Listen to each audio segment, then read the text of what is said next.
Everybody, स्वागत है आपका मेरे चैनल पर।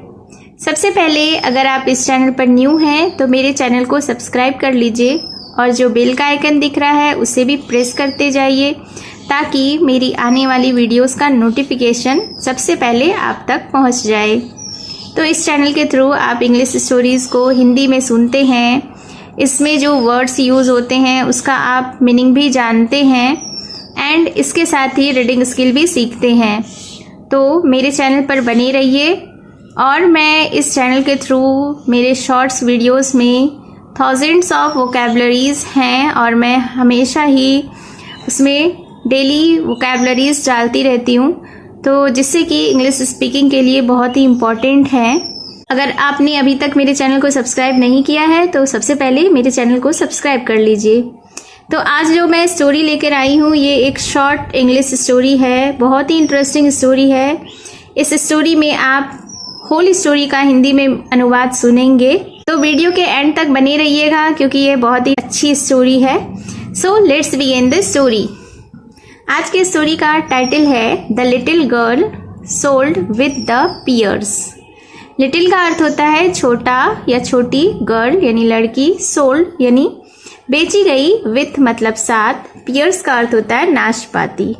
तो इसका अर्थ हुआ कि एक छोटी लड़की नाशपाती के साथ बेची गई।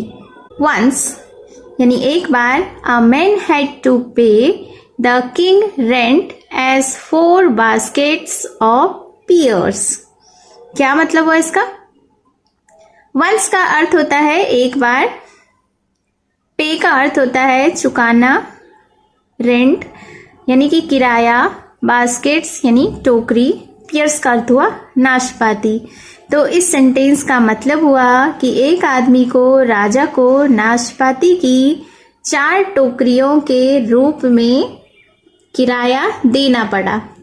1 ईयर यानी 1 साल, his trees gave only 3.5 baskets full. So he put his youngest daughter in the 4th basket. इस सेंटेंस का अर्थ हुआ कि 1 साल, 1 ईयर यानी कि 1 साल, his trees gave only 3.5 baskets full. मतलब कि उसके जो पेड़ थे उसने कितने फल दिए? Only यानी सिर्फ 3.5 यानी 3.5 टोकरियां फुल भरी हुई, यानी 3 और आधी टोकरियां भरी हुई ही फ्रूट्स दिए यानी नाशपाती दिए।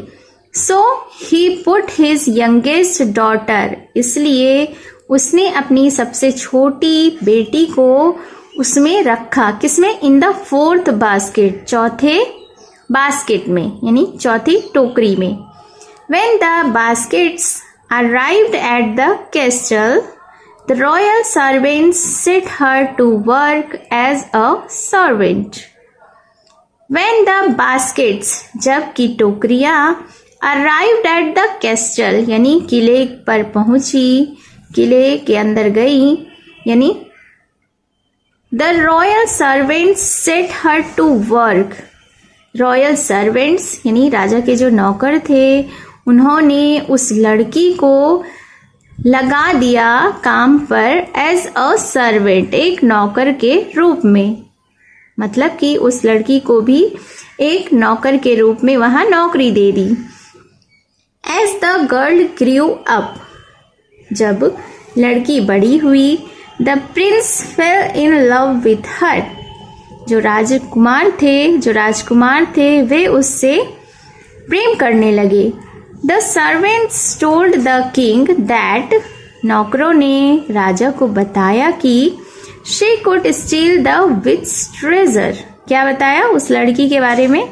कि वह चुड़ैल का खजाना चुरा सकती है। सो इसलिए the king told her that, इसलिए राजा ने उससे कहा कि she could Mary the Prince, कि वह राजकुमार से शादी कर सकती है।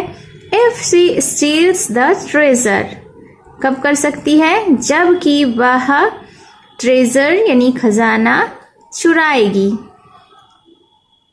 She walked into the forest.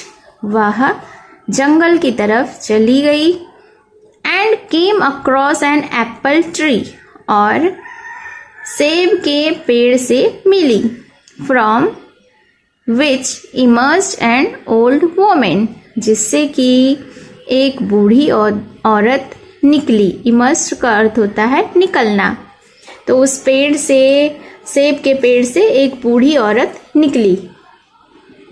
She gave the girl some grease, bread and millet. उसने उस लड़की को कुछ ग्रीस दिए। ग्रीस का अर्थ होता है एक तरल चिपचिपा पदार्थ होता है तेल की तरह। ब्रेड और मिलेट, मिलेट का अर्थ होता है बाजरा। ये तीनों चीज उस औरत ने उस लड़की को दिए। The girl threw the bread to the dogs. लड़की ने ब्रेड को किसको दे दिया? कुत्तों को दे दिया, फेंक कर दे दिया। Gave the millet to women in the bakery. और बेकरी में मिलेट को यानी बाजरे को औरत को दे दिया। And crossed the red river. और लाल नदी पार किया। With a charm. खुश होकर वह लाल नदी पार की। Finally यानी अंत में She saw the witch's house. उसने क्या देखा? चुड़ैल के घर को देखा। And used to grease to open the hinges. और उसे जो ग्रीस एक बूढ़ी औरत दी थी उससे वह हिंगेस यानी कि जो डोर का यानी दरवाजे का जो कब्जा होता है जिससे लॉक किया जाता है उसे वो खोलने में मदद ली। And steal the treasure. और जब खुल गया घर तो उसने खजाने को चुरा लिया। The king was happy to see the treasure. राजा खुश था ट्रेजर को यानी खजाने को देखकर। And the girl was allowed. और लड़की को अनुमति मिल गई टू मैरी द प्रिंस। क्या चीज करने के लिए? राजकुमार से शादी करने के लिए। अलाउड का अर्थ होता है अनुमति। So this was the story. आपको ये स्टोरी कैसी लगी कमेंट करके ज़रूर बताएं।